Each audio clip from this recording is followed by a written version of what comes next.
자, 1장 벡터에서는 n차원 공간, 그리고 내적과 직교, 그리고 직선과 평면의 벡터 방정식에 대해서 배우도록 할 것입니다.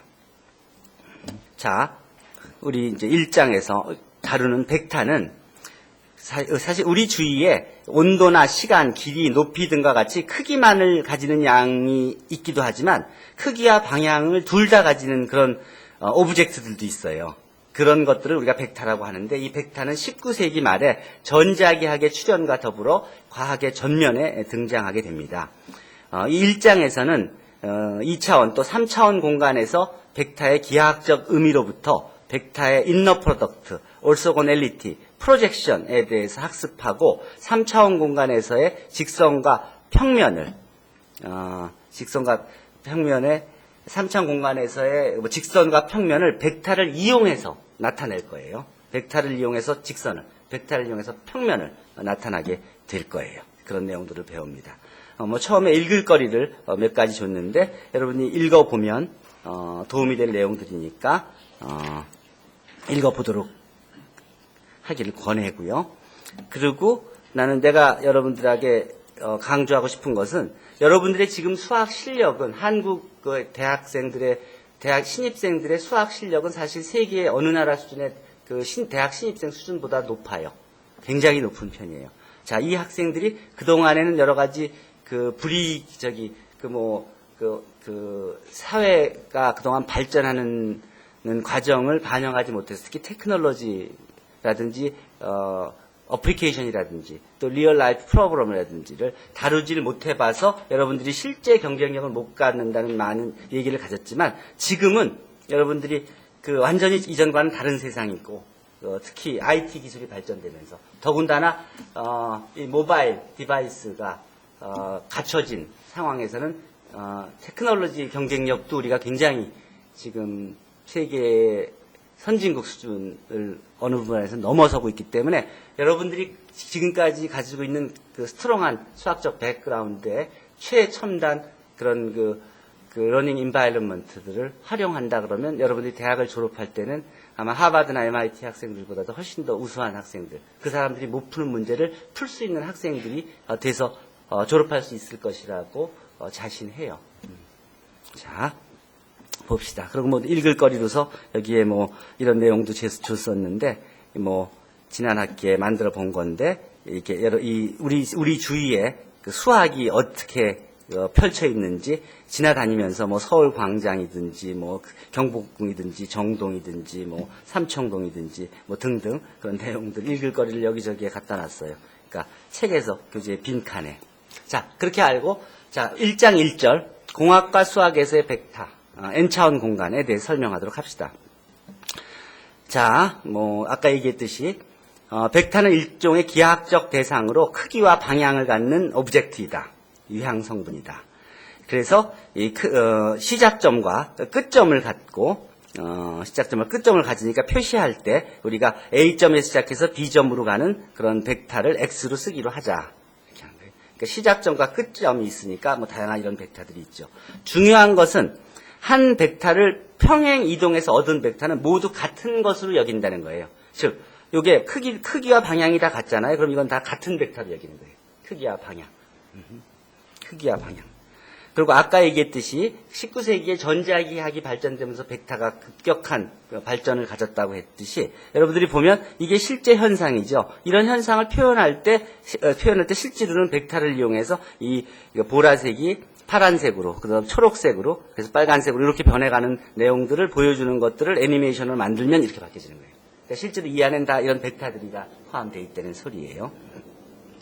알다시피 벡터 에디션, 또 스칼라 멀티플리케이션, 그러니까 벡터 두 개의 합을 이렇게 표시하고, 벡터의 2배, 또 2분의 1배, 또는 마이너스 2분의 1배 한 것들을 이렇게 표시한다는 것들은 다 고등학교 때 배워서 알고 있을 거고, 그리고 오더드 트리플, 이렇게 3차원 벡터들을 쭉 모아놓은, 실수 성분을 가는 3차원 벡터들을 쭉 모아놓은 걸 R3를 이렇게 표시할 수가 있고요.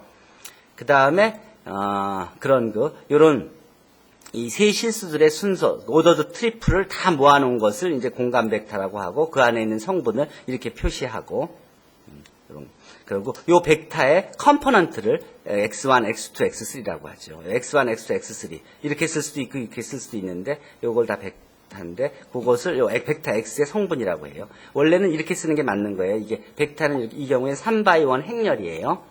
근데 그거를 타입 칠 때 불편하니까 간략하게 이렇게 바꿔서 쓴 거예요. 트랜스포즈를.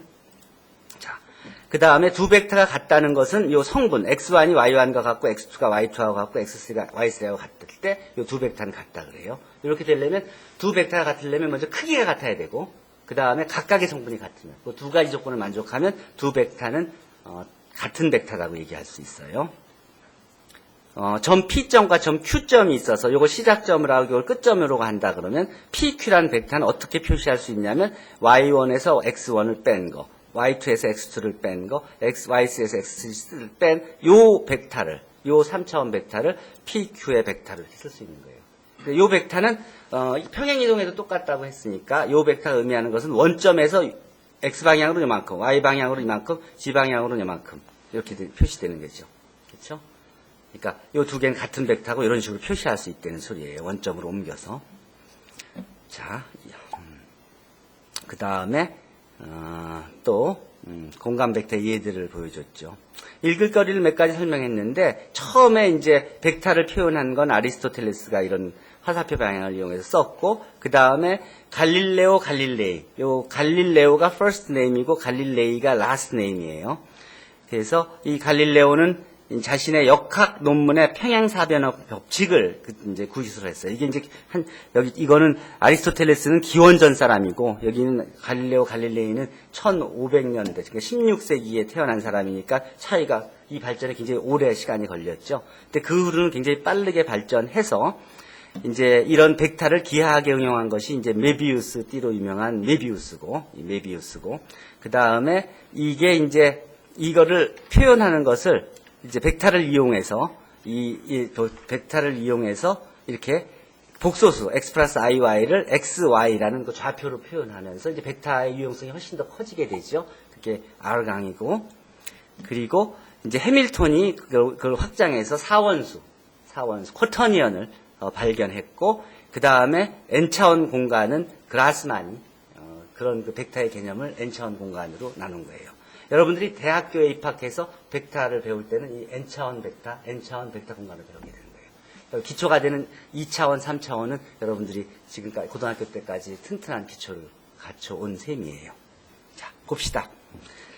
자, n개의 그 오더드 이걸 뭐라 그러는 이거 오더드 튜플이라 그러는데 오더드 튜플이 이제 이런 식으로 쓸 수 있죠. 똑같은 식으로. 그래서 n차원 벡터는 이런 식으로 표시할 수 있어요. 그리고 요 xi들을 벡터 x의 컴포넌트, 성분이라고 합니다.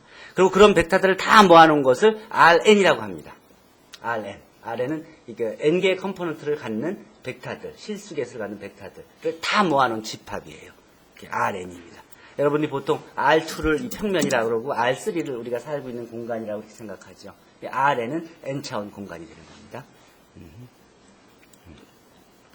두 벡터가 같다는 것은 이퀴벌런트가 되는 것은 두 벡터의 크기가 같고 그 다음에 요 각각의 성분들이 다 같을 때 이퀴벌런트하다 그러고 두 벡터 에디션과 벡터 스칼라배는 그 벡터 에디션과 스칼라 멀티플리케이션은 다음과 같이 정의됩니다.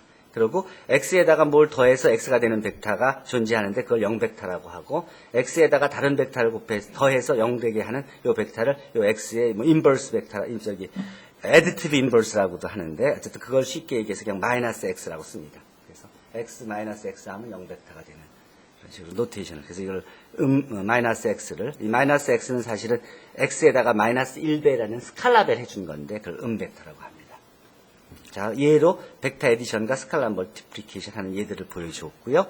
그 다음에 벡터 에디션들 그게 관련된 그 두 개의 연산에 관련된 그런 성질들이죠. 뺐을 때, 더했을 때, 또 결합법칙, 0벡터가 갖는 성질, 뭐, 그 다음에, associativity, 뭐, 등등. 그 다음에, x에다가 1배 해주면, 스칼라배 해주면 자기 자신이 되는, 그런,